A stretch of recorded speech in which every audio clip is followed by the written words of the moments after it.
السلام عليكم يا شباب. طبعا اتكلم في حاجه بسيطه قد كده بس استفزتني. الناس اللي هي بتستغل الطلبه وبتضحك عليهم.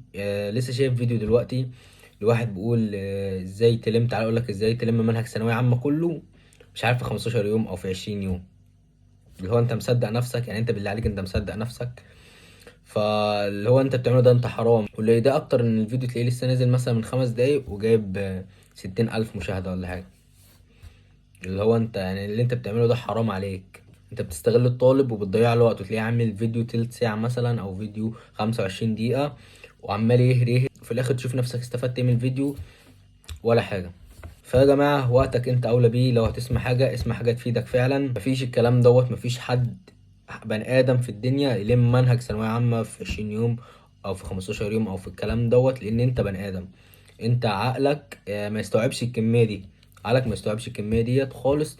وانا مش بحبطك، يعني انا هنا مش بحبطك. يعني انت الناس اللي متابعاني هتلاقيني في كل فيديوهاتك بقول لك كمل وما لا يدرك كله لا يترك كله ومش عارف ايه. بس يعني مش للدرجه دي. يعني انت اعمل اللي عليك، حاول يعني ما تسيبهاش خالص. بس مش ما تنجرفش الفيديوهات ديت. ما تقعدش تسمع فيديوهات ازاي تلم وازاي تعمل، وهو في الاخر اساسا اللي هو اللي عامل الفيديو دوت هو عامل فيديو.